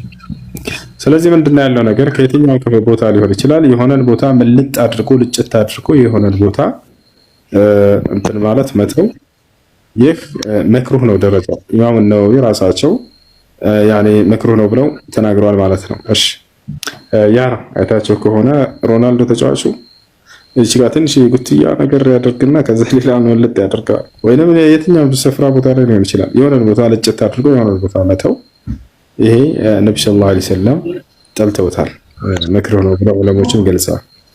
እሺ ቀጣይ ጥያቄ ወሱ ሰላም አለይኩም ወአለይኩም ሰላም ወራህመቱላህ። ጥያቄ ነበረኝ። ምን ይላል? ማነው እንዴት ነው ወሱ ሰላም ነው? አንድ ሰው ሽንት ቤት ውስጥ ሆኖ ሲያስነጥሰው አልহামዱሊላህ ማለት ይቻላል?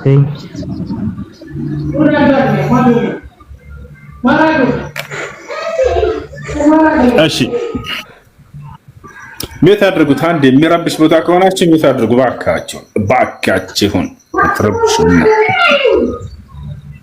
አሎ አትረብሹን። ቤት አድርጉት ባካችሁ። እሺ በጣም ጥሩ ጥያቄ። አንድ ሰው ሲያስነጥሰው አልহামዱሊላህ እንዲል ነብያችን ሰለላሁ ዐለይሂ ወሰለም አስተምረዋል።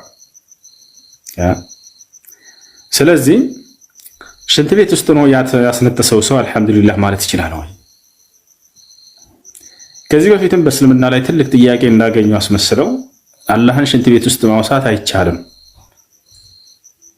ምናምን እያሉ በቃ ምን ጥያቄ እንደሚያስነሳ አላውቅም፣ ብቻ ሲያነሱትም ነበር። በዚህ አጠቃላይ እንመልስላችሁ።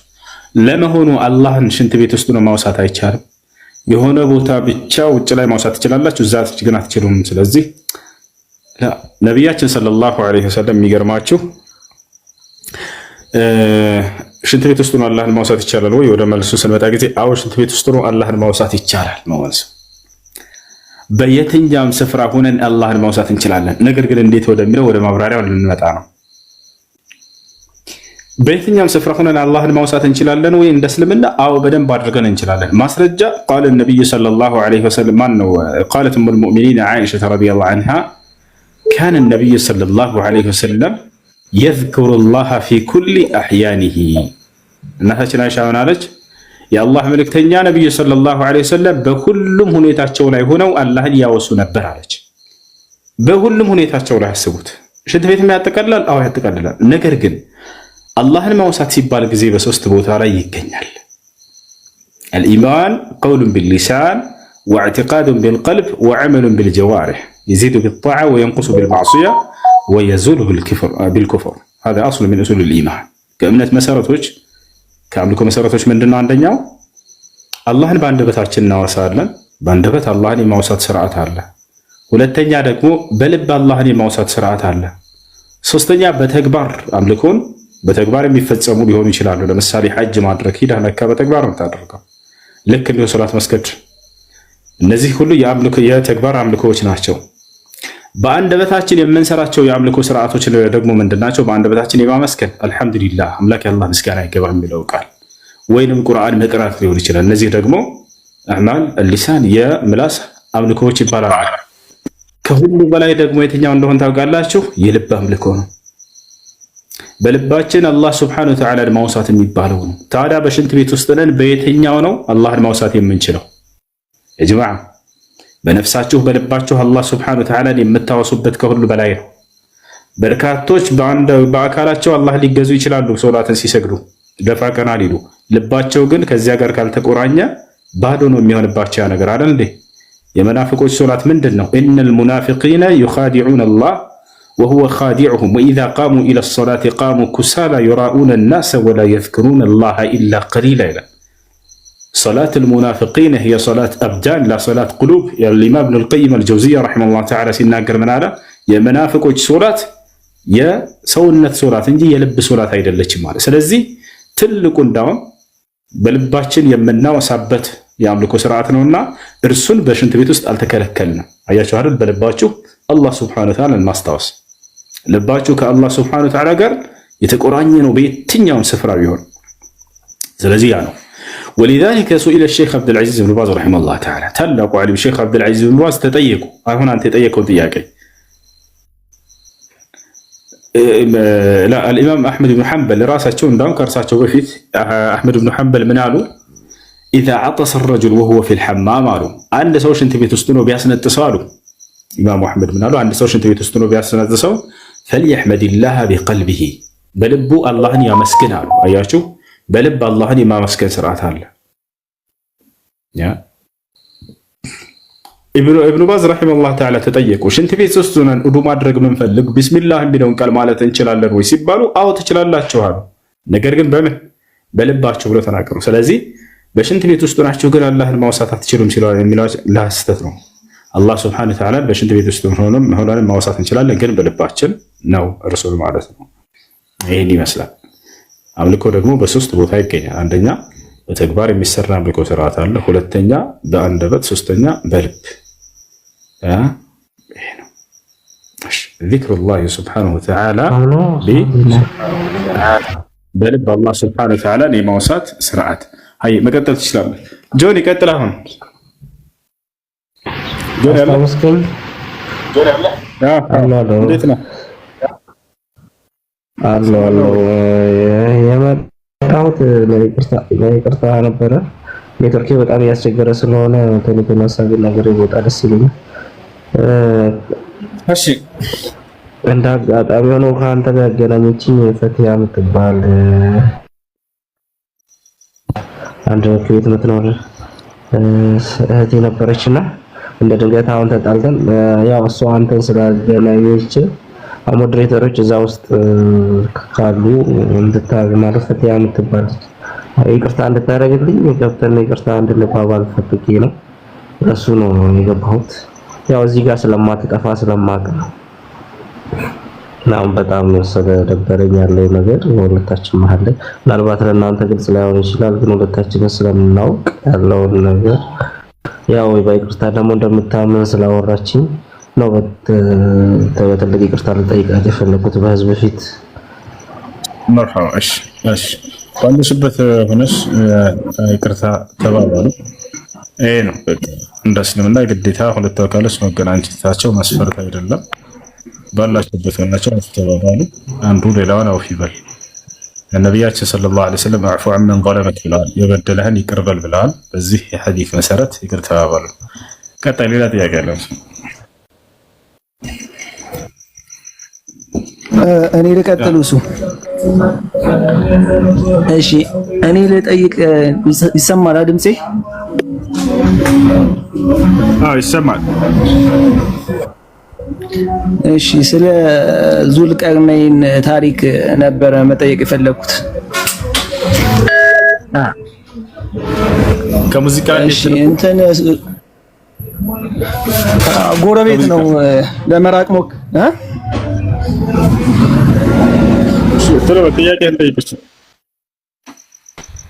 እሺ ዙልቀርነይን ተብሎ በእስልምና በቁርአን ላይ የተጠቀሰው ታላቁ አሌክሳንድሪያ ተብሎ ይታመናል እና በሌላ እምነት ስለሱ አንተ ትንሽ እንድታስረዳኝና ቁርአን ሱረቱል ካፍ ምዕራፍ 10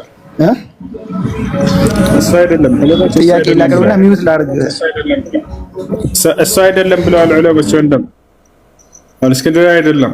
እሺ ሁለተኛ ጥያቄ ደግሞ ምዕራፍ ሱረቱል ካፍ ቁጥር 86 ላይ ስለ ዙልቀርነይን እንትን እየተናገረ ወደ ምዕራብም ተከተለ። ወደ ፀሐይ መግቢያ በደረሰ ጊዜ ጥቁር ጭቃ ባላት ምንጭ ውስጥ ስትጠልቅ አገኛት ይላል ፀሐይንና የፀሐይ አጠላለቅ በዚህ መንገድ በዚህ መልኩ ነው ወይ? ስለ ፀሐይ አጠላለቅ እየተናገረ አይደለም አላህ እዚህ ቦታ ላይ ስለ ፀሐይ አጠላለቅ እየተናገረ ሳይሆን የዙልቀርነይንን እይታ እየገለጸልን ነው። ገብቶሃል አይደል? አይተህ ከሆነ አንተ ልክ ማታ ላይ ፀሐይ ስትገባ ጊዜ ብታያት የሆነ እንትን ውስጥ እየገባች እየጠለቀች ይመስለናል፣ የሆነ ባህር ውስጥ ሆና። ከዛልክ ልክ እንዲሁ ያንን እኛ ያየነውን እይታ አላህ ሱብሓነሁ ወተዓላ ዙልቀርነይን ያየውን እይታ እየገለጸ ነው። ይሄን እንዳለ ሙፈሲሮች ተናግረዋል። ኢብኑ ከሲር ይናገራል። አላህ እዚህ ቦታ ላይ ፀሐይ ጭቃ ውስጥ ትጠልቃለች እያለ አይደለም ማለት ኢብኑ ከሲር ራሱ ሲናገር፣ ነገር ግን የዙልቀርነይንን እይታ እየገለጸ ነው ብሎ ተናገረ። እዚያ ቦታ ላይ حتى إذا بلغ مغرب الشمس وجدها تغرب في عين حمئة ይላል። ወጀደሃ የሚለውን አስምሩበት። አገኛት ይላል። እርሱ ያገኘባትን ደረጃ አላህ ሱብሓነሁ ወተዓላ እየገለጸ ነው እንጂ ፀሐይ በጭቃ ውስጥ ትጠልቃለች እያለ እየተናገረ አይደለም። አይ እሺ። አሰላሙ አለይኩም ወራህመቱላሂ ወበረካቱ። ወአለይኩም ሰላም ወራህመቱላሂ ወበረካቱ። ሶስት ጥያቄ አለኝ። እሺ። አንደኛው ከነብዩ መሐመድ አለይሂ ሰላቱ ወሰላም በፊት ያሉት ሰዎች የአላህን ትእዛዝ እምቢ ካሉ ምድር ላይ ይቀጣሉ የሚባል ነገር ሰማሁት። ምሳሌ የተሰጠኝ ደግሞ ዝንጀሮና ጦጣ ድሮ ሰው ነበሩ።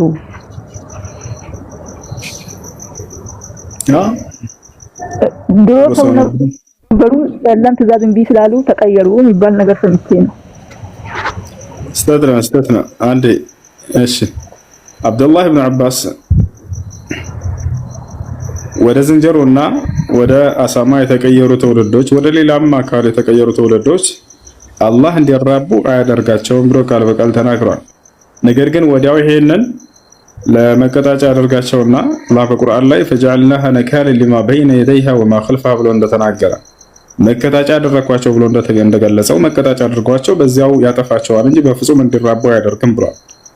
ነገር ግን እነዚህ ፍጥረታቶች ቀድሞ መጀመሪያ የነበሩ ናቸው። እነዚህ ዝንጀሮዎች የነበሩ ናቸው እና አሳማም የነበሩ ናቸው ቀድሞ እንጂ አሁን ላይ የምናያቸው ከሆኑ ከሰው ዘር የተቀየሩ አይደሉም። አብዱላህ ኢብኑ አባስ ሲናገር የነብዩ ሰለላሁ ዐለይሂ ወሰለም ታላቁ ሱሐባ አንድን ትውልድ አላህ አይቀስፍም ወይንም ደግሞ መስኽ አያደርግም፣ ወደ ሌላ አይቀየራቸውም። እርሱ ያንን ወዲያው የሚያጠፋቸው ቢሆን እንጂ እንዲራቡ ያደርጋቸው በፍጹም ብሎ ቃል በቃል ተናግሯል። አይ ሁለተኛው ደግሞ አንድ ሰው ከሞተ በኋላ ጀነት ውስጥ አሁን ለምሳሌ ልጅ ለእናቱ ለአባቱ ምናምን ሰደቃ ሲያደርግ ጀነት ውስጥ ደረጃው ከፍ ይላል ይባላል አይደል? አሁን ለምሳሌ እኔ አሁን ልጅ ካለልኝ ዱዓ የሚያደርግልኝ ሰው ካለለ አሁን እኔ ያጠፋሁት ነገር ብዙ ነው። ሞቶ ራሱ ቀብርን ራሱ መፍራት የጀመርኩት 3 አመቴ ነው። መጠየቄን ራሱ መፍራት የጀመርኩት አሁን ትልቁን ደረጃ ያገኛለሁ አይደለም ጀነት ይሁን እንጂ ብዬ ነው ያው ዱዓ የሚያደርገው። ምን ሰርቼ ነው እዛ ከፍ የሚልልኝ? በአላህ ሱብሓነሁ ወተዓላ ነሻል አልሐምዱሊላህ ልክ በእርሱ ላይ እንዳታጋሪ ሽርክ እንዳትሰሪ እንዲሁም ደግሞ እርሱ ግዴታ ያደረገብሽን ተግባሮች ከሰራሽ እርሱ የከለከለሽን ነገር በቻልሽው አቅም ከራቅሽ ጀነት ትገቢያለሽ፣ ከፍ ያለ ደረጃን ታገኛለሽ። ያ ነው ይበልጥ ከአላህ ዘንድ መልካም ስራዎችሽ ተቀጣይነት እንዲኖራቸው የሚያደርጉ ስራዎችን መስራት፣ ሰደቃ ጃሪያ እንዳቸው የማይቋረጥ የሆኑ መዘዋቶችን መስራት፣ ለምሳሌ ቧንቧ ለሰዎች ማውጣት ሊሆን ይችላል፣ መስጂድ መስራት፣ ሰዎች የሚገለገሉበት ነገር በዚያ በተጠቀሙበት ቁጥር አጅር ታገኛላችሁ። ነቢያችን ሰለላሁ ዐለይሂ ወሰለም ሐዲስ ላይ ሲናገሩ إذا مات ابن آدم انقطع عنه العمل إلا من 3 صدقة جارية أو علم ينتفع به أو ولد صالح يدعو له የአደም ልጅ በሚሞት ጊዜ የመልካም ስራ ምንዳ ከእርሱ ይቋረጣል ከሶስት ነገር ሲቀር አሉ። አንደኛ ምንዳው የማይቋረጥ ምጽዋትን አድርጎ ሄዶ ከሆነ ቅድም የነገርኳችሁ። ሁለተኛ ደግሞ ምንድነው መልካም ነው እውቀትን ለሰዎች አስተምሮ ሄዶ ከሆነ እነዚያ ሰዎች የሚጠቀሙበት የሆነ እውቀት አስተምሯቸው ሄዶ ከሆነ ያንን በሰሩ ቁጥር በሱ አስተምሮ ምክንያት የዛኔ ትልቅ ምንዳን ያገኛል የሰው ወይንም ደግሞ ወለዱን ሷሊህ ይድዑ ለህ ወይንም ዱዓ የሚያደርግለት መልካም ልጅን ጥሎ ሄዶ ከሆነ ያ ልጅ በሰገደና በቀራ ቁጥር አምልኮን በሰራ ቁጥር ለአላህ Subhanahu Wa Ta'ala ለወላጆቹም ይደርሳቸዋል። ያ ወላጅ በለፍቶበታል ደክሞበታል። ያ ልጅ ልክ እንዲሁ ለወላጆቹ ዱዓ ያደርጋል፣ ኢስቲግፋር ሰደቃ ያደርጋል። በዛ ትልቅ ምንዳን ያገኛል ማለት ነው። እሺ ሶስተኛው ደግሞ የሰው ነው። አንድ ሴት ባላ ሞተባት ቤተሰብ ናት። ባልየው ሁለት ሚስት ነው ያለው። እሷ ልጆች የላትም። ከቆየ በኋላ ያ ቤት ውስጥ ልታገባ ፈለገች። ምታገቢ ከሆነ ምንም አይመለከትሽም፣ ማታገቢ ከሆነ ዝም ብለሽ ኑሪ አሏት።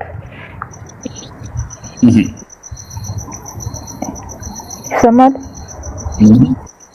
ግልጽ አይደለም ጥያቄሽ። የባላ ውርስ መውረስ አትችልም ነው ጥያቄ። ባላ ሞተባት ልጅ የላትም። በዛ ቤት ልታገባ ፈለገች። እዚህ ቤት ማግባት አትችይም አሏት። ዝም ብለሽ የምትኖሪ ከሆነ ኑሪ፣ የምታገቢ ከሆነ ቤቱን ለቀሽ ውጪ። ሴት ልጅ ባላ ቢሞትባት እስካልፈታት ድረስ የእርሱ ውርስ ይደርሳታል። ውርሱ አላት። ስለዚህ ዝም ብለሽ ለቀሽ ውጪ ማለት አይችልም። ነገር ግን ውርሱ ይደርሳታል። የሚደርሳትን ያንን ውርስ ወስዳ ነው የምትወጣው እንጂ በነፃ ዝም ብላ ትፋታቸው። ምክንያቱም ባል ኒካሁ ያለ ሚስቱን ሳይፈታት ቢሞት የዛኔ ውርሻ አላት። እሺ ጨርሻለሁ። ጀዛኩሙላህ።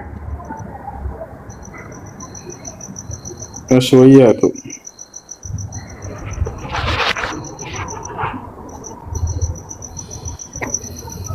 ሰላም አለይኩም።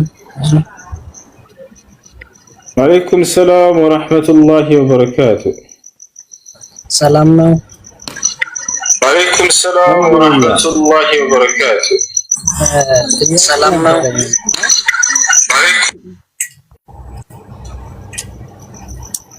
ያስተጋባ ነው።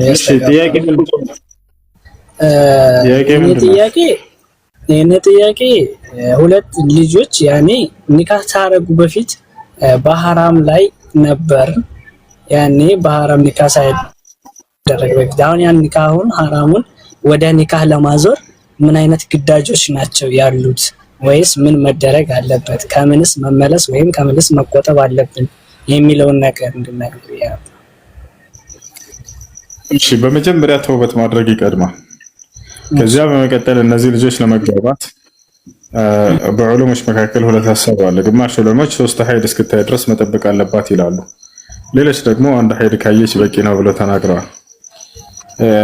ትክክለኛ ብዬ ማምነው እኔ አንድ ሀይድ ካየች በቂ ነው የሚለው ነው። አውሊያው በላጩ 3 ሀይድ ተጠብቅ። አንዴ ልጨርስ እባክህ ወንድሜ ከሰማህ ማራባሽ 3 ሀይድ ብለው የተናገሩት ማስረጃ ሊሆን አይችልም እሱ። ምክንያቱም 3 ሀይድ ተጠብቅ ሴት ልጅ የተባለው አንዲት ሴት አግብታ ሌላ ባል ማን ነው ተፈታ ከሆነ ሌላ ባል እስክታገባ ድረስ የምትቆይበት የቆይታ ጊዜ መሆኑን አላህ በቁርአን ላይ ተናግሯል። ነገር ግን ባለትዳር የሆነች ሴት ያልሆነች ሴት በፍጹም የዒዳ ጊዜዋ ይሄን ያክል ነው ተብሎ አልተቀመጠም። አንድ ሀይድ ተጠብቅ ግን ብለው ነብዩ ሰለላሁ ዐለይሂ ወሰለም የተናገሩበት አለ ወይ ታዲያ ከተባለ አዎ አለ። በጀሃር ላይ የተማረኩ ሴቶችን ለማግባት ነብያችን ሰለላሁ ዐለይሂ ወሰለም ፈልተንተظر حيضة ብለው ተናግረዋል። ሐዲስ ላይ አንድ ሀይድ እስክታይ ድረስ ተጠብቅ እርሷ ብለው ተናገሩ። ስለዚህ ሴት ልጅ ከሆነ ሰው ጋር ዝሙት ብታደርግ ከዚያ ከሰው ጋር ለማግባት የሚጠብቁት አንድ ሀይድ ነው።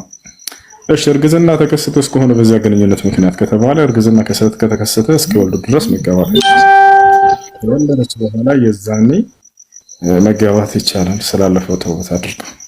እርግዝና ካልተከሰተ ግን አንድ ሀይድ ካየች በቂ ነው። ስላለፈው ተውበት አድርገው መጋባት ይችላሉ። هذا هو الله اعلم።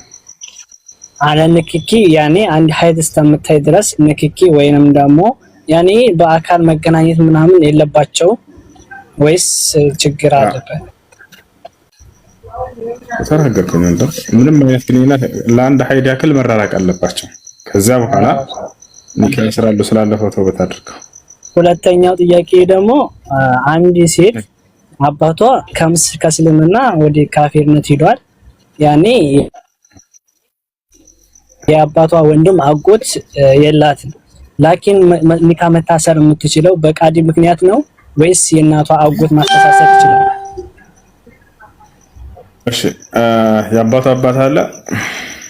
የአባቷ አባት የለም። አጎት የላትም። አጎት የላትም።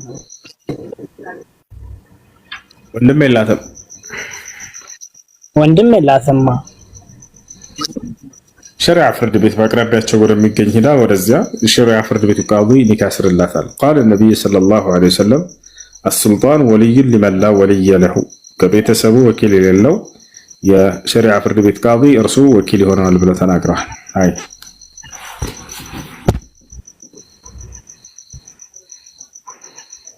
ሐዋሽማ ሰላም ጀዛኩሙላህ ኸይር። መርሐባ። ሰላም አለይኩም። ወአለይኩም ሰላም ወራህመቱላህ። ሰላም ነው። አልሐምዱሊላህ። ጥያቄ ነበረኝ። እሺ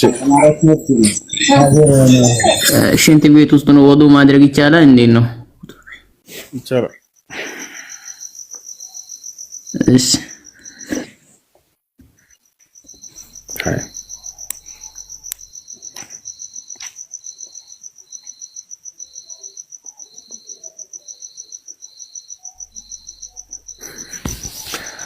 ጥያቄ ከሌላቸው እንውረድ። አሎ ሰላም አለይኩም። አለይኩም ሰላም። እንዴት ነህ ኡስታዝ? አልሐምዱሊላህ አለን አልሐምዱሊላህ።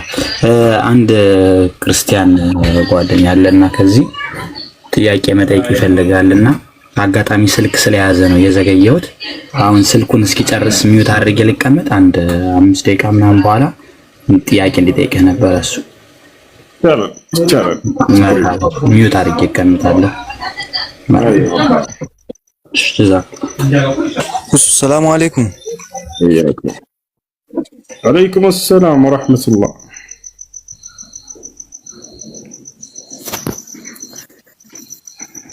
እሺ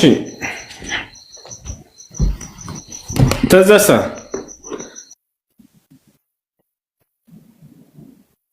ሰላም አለይኩም።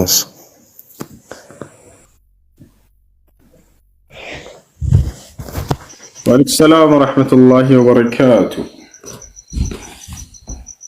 እንዴት ነው? አለሁ አልሐምዱሊላህ። ዘማል ኔትወርክ እያስቸገረኝ ነው። አዎ ይሰማል።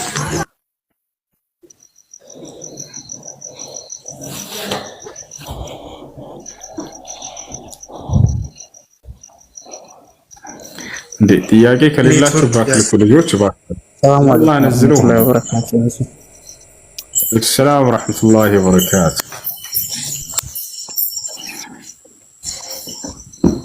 ሰላም ነው እሱ ዳኒ አልሐምዱሊላህ። በቅድሚያ ጥያቄ እንድጠይቅ እድሉን ስለሰጣችሁኝ አመሰግናለሁ። እሺ እና ጥያቄ የሚሆነው አንድ ሰው ሰላት ከተወ ከእስልምና ይወጣል ይባላል። አንድ ሰው ሰላት የማይሰግድ ሰው ከእስልምና ይወጣል ይባላል። ሰላት ሲጀምር ደግሞ ሸሃዳ መያዝ አለበት ወይ የሚል ጥያቄ ነበረኝ። እስቲ በታብራራልኝ። ሸሃዳ የሚይዘው ከእስልምና ሃይማኖትን የቀየረ ሰው ነው። ይሄ ሰው ደግሞ ኩፍር ላይ የሚያደርሰውን ስራ ሰራ እንጂ ሃይማኖቱን ቀይሮ አይደለም። ስለዚህ ምን አድርጎ ነው የሚመለሰው ታዲያ ወደ እስልምና? ይሄ ሰው ከተባለ ተውበት አድርጎ ነው። ኩፍር የሰራ ወይንም ሽርክ የሰራ ሰውየው ሙስሊም ነኝ እያለ የሚያስክደውን ኃጢአት የሰራ ሰው ሃይማኖትን ቀይራለሁ እስካላለ ድረስ ይሄ ሰው ሸሃዳ ሳይሆን የሚባለው ተውበት አድርግ፣ ንስሐ አድርግ ነው የሚባለው። እሺ ولو دعا غير الله مثلا كالله سبحانه وتعالى وجل لنا أكل بيتطرى وينم كالله وجل لنا أكل بيارد وينم دقمو يا الله ما نو لا بيقرد على سجد الدين ይሄ ሰውዬ ወደ አላህ ተውበት አድርጎ ንስሐ አድርጎ ይመለሳል እንጂ ሻሃዳ ይዘ አይ ወልክ ሰላም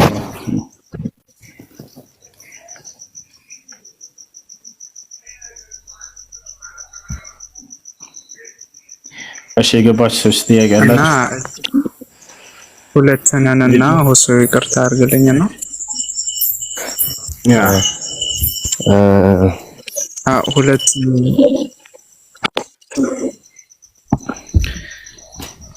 وكان الله غفورا رحيما الرجال قوامون على النساء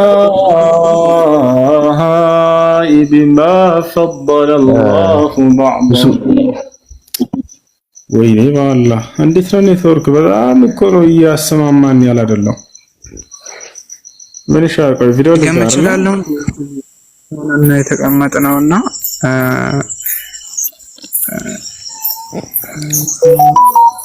ምኑንና ምኑን ስለ ጥያቄ መድገም ይቻላል ያሁኑ ጥያቄ በርግጥ ተመልሶልኛል አትልም እሺ ሌላ ጥያቄ ምንድነው ለመድገም ጠይቅሽ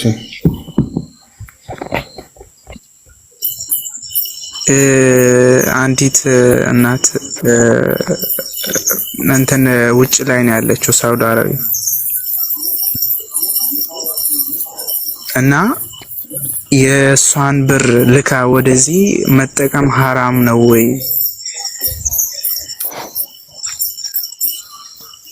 በደንብ አልሰማም ነበር ልካ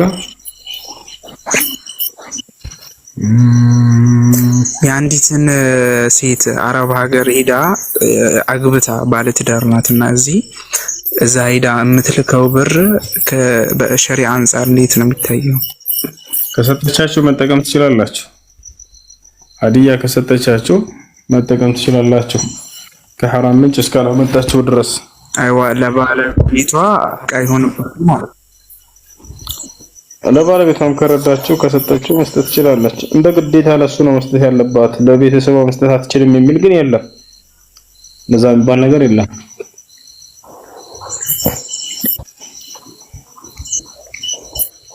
አይዋ በቃ ኢንሻአላህ ጀዛከላህ السلام عليكم وعليكم السلام ورحمة الله وبركاته እኔ በአምስት ወር ሐፊዝ መሆን ፈልጌ ነበርና አሁን 5 ጁዝ ላይ እና እንዴት ማድረግ ይችላል ትምህርት አቋርጫለሁ ለምን በአራት ወር ምናምን አታፍዝም እንዳለ በአራት ወር ነው ያፈ በቀን 5 ገጽ ከቀረህ በአራት ወር ታختመዋለህ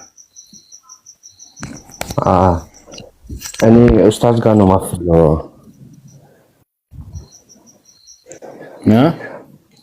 ኡስታዝ ጋር ነው ያፈስከሉት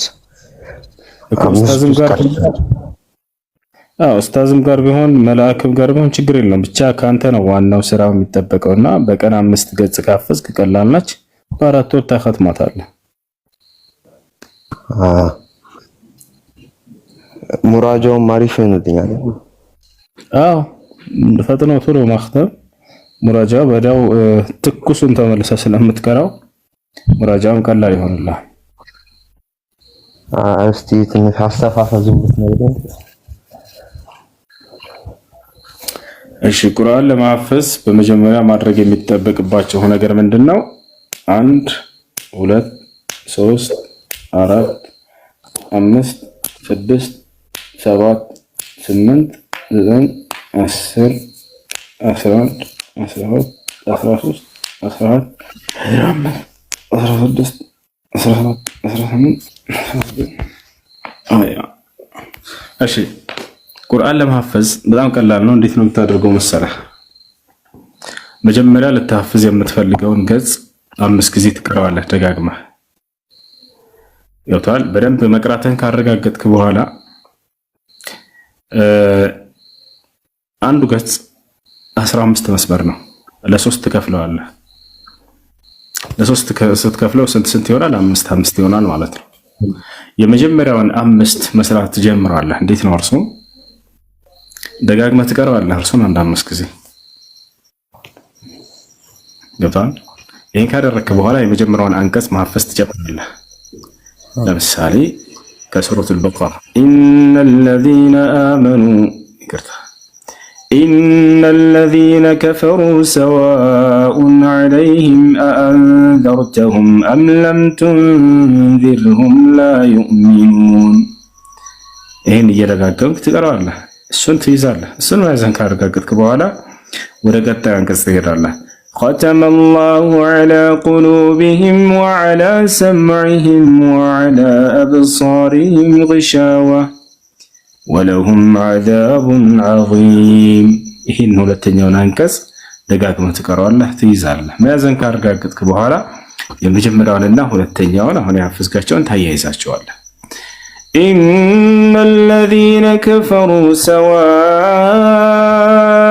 عليهم أأنذرتهم أم لم تنذرهم لا يؤمنون ختم الله على قلوبهم وعلى سمعهم وعلى أبصارهم غشاوة ولهم عذاب عظيم ይሄን ያስከራል ለሁለቱን አንቀጽ። ከዛ ወደ ሶስተኛው ትሄዳለህ።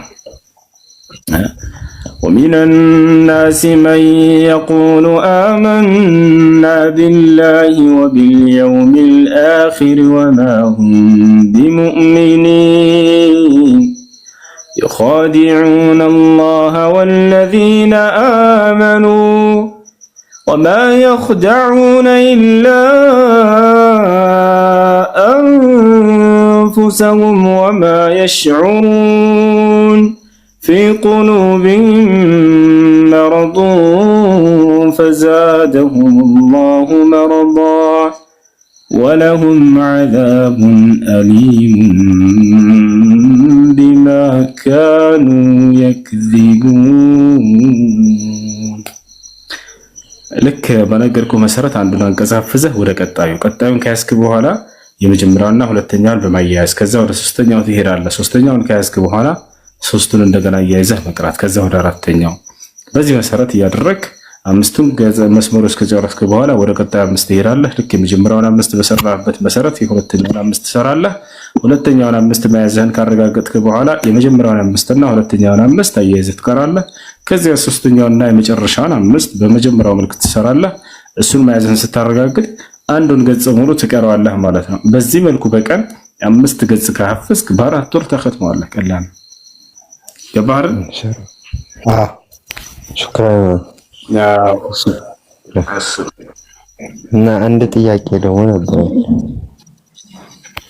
እሺ ለኛ ጥያቄ አንድ እዚህ ሱብሂ አባደር መስጊድ ነው የምሰግደውና እዛ ቁኑት ይደረጋል። ሱብሂ ሁለተኛ ረካዓ ላይ ማለት ነው። እሺ ለዘወትር ማድረግ ከነብዩ ሰለላሁ ዐለይሂ ወሰለም ሆነ ከሰሃቦች አልተገኘም። አልፎ አልፎ በእርግጥ ነብዩ ሰለላሁ ዐለይሂ ወሰለም አድርገዋል።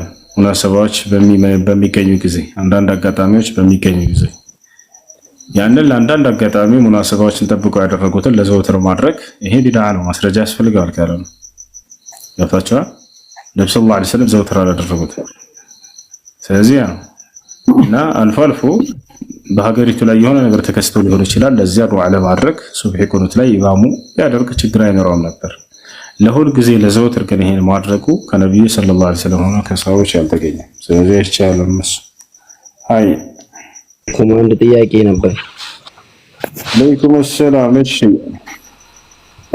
ከ18 ወር ከ20 ዓመት በፊት ባለቤቴ ውጭ ነበረች ማለት ሳታገባ ወደ አገር ስትመለስ አሰሪዋ የምትመለሽ ከሆነ ብላ የትኬት ቆርጣላት ነበረ። አጋጣሚ ወደ ሀገር ስትገባ ያው ወደ ትዳር ገባች ማለት ነው። መመለስ አልቻለችም።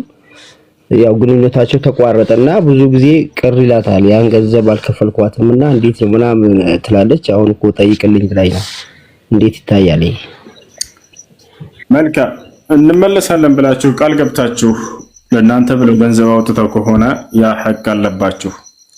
ነብያችን ሰለላሁ ዐለይሂ ወሰለም አልሙስሊሙን ዐላ ሹሩጢሂም አሉ። ሙስሊሞች በቃላቸው ይገኛሉ ብሎ ተናግረዋል። ቃልን ማፍረስ ቃልን መብላት ደግሞ የመናፍቅ ባህሪ ነው። ነብዩ ሰለላሁ ዐለይሂ ወሰለም አስጠንቅቀዋል። ቃለ ነብዩ ሰለላሁ ዐለይሂ ወሰለም አየቱል ሙናፊቂ ሰላስ ኢዛ ሐደተ ከዚብ ወኢዛ ወዐደ አኽለፍ ወኢዛ እቱሚነ ኻን።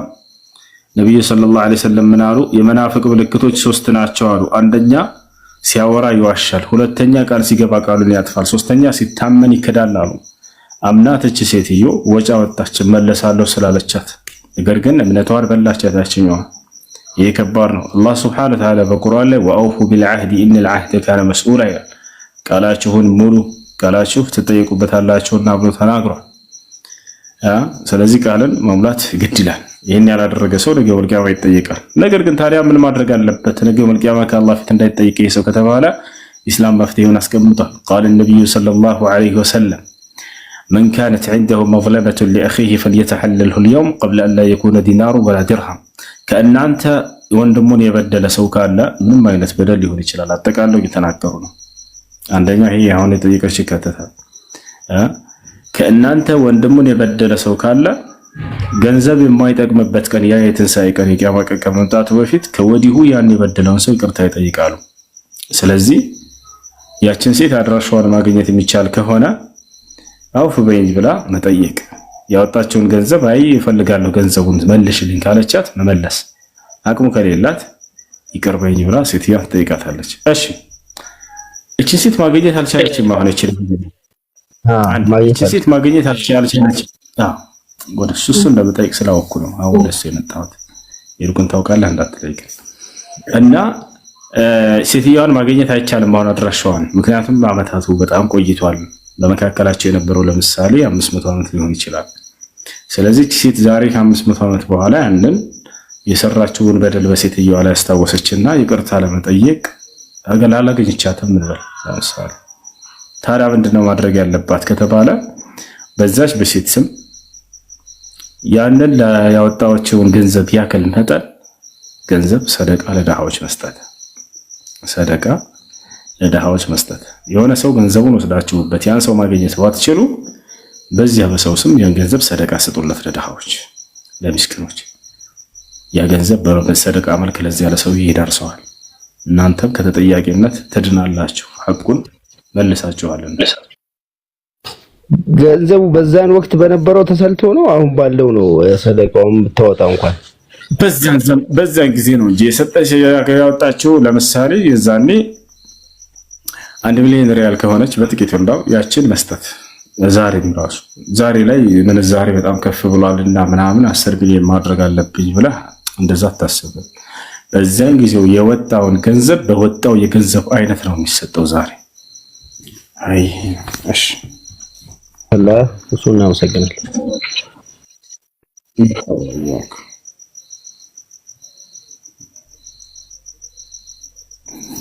እሺ ቀደም የነገርኳችሁ ከሱ በፊት ጠይቆ የነበረው ልጅ ቁኑትን ለዘወትር ማድረግ ይህ እንዳልተደነገገ ስነግራችሁ ነበር።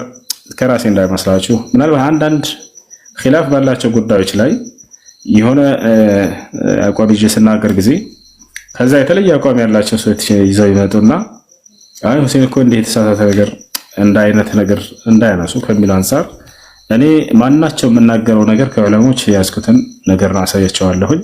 خاصة العالم الرباني الشيخ عبد العزيز بن باز رحمه الله تعالى، والإمام الفقيه بن عثيمين رحمه الله تعالى، والإمام العلامة بقية السلف الصالح الشيخ صالح الفوزان حفظه الله تعالى። يعني يوم لا سنبባቸው እዚህ ጋር ስለ ቁኑት አስመልክቶ ሼክ አብዱል ዐዚዝ ብን ባዝ ምን እንዳሉ እዚህ ጋር እንመልከት። ተጠይቀው ነበር ጥያቄ حكم القنوت في صلاة الصبح በሶላት ላይ ቁኑት ማድረግ በይኑ ከእስላም አንፃር እንዴት ነው የሚል ነው።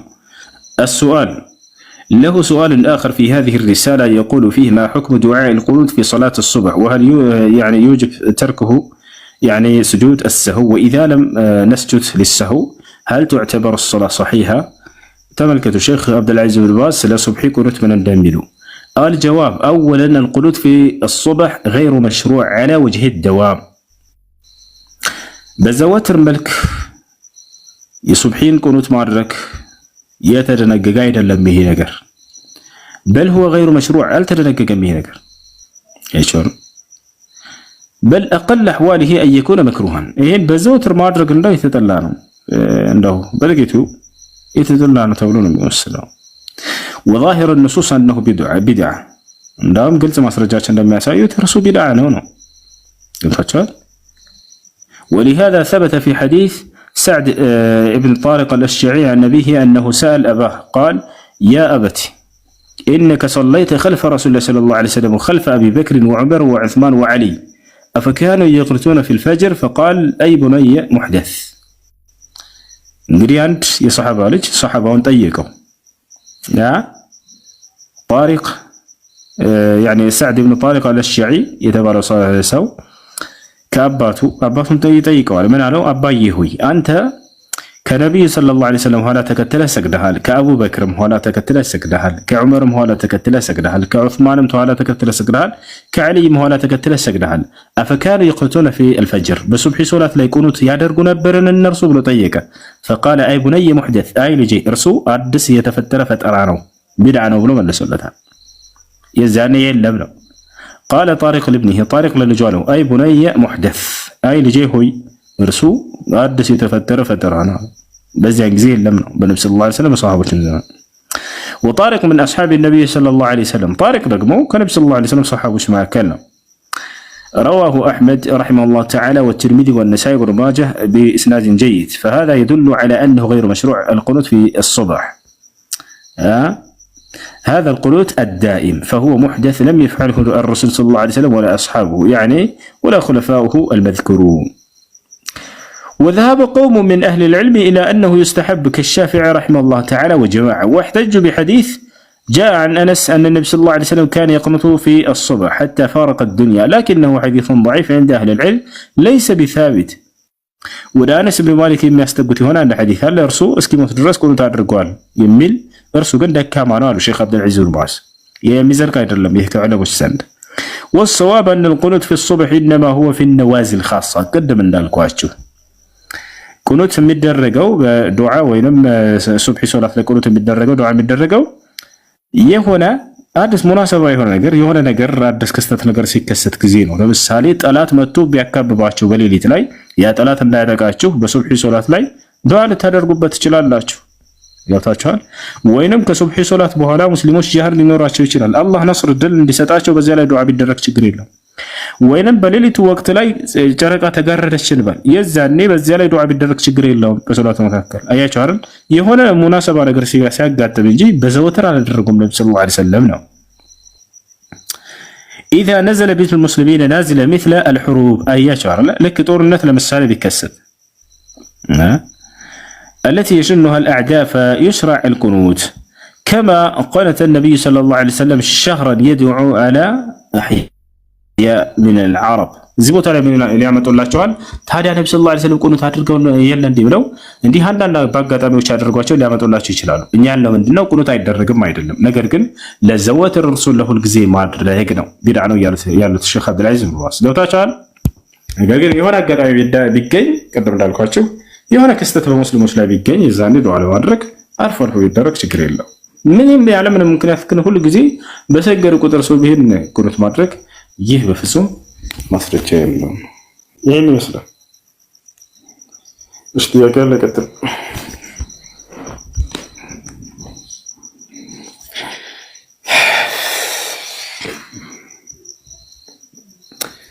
وكان الله بما تعملون خبيرا الرجال قوامون على النساء بما فضل الله بعضهم على بعض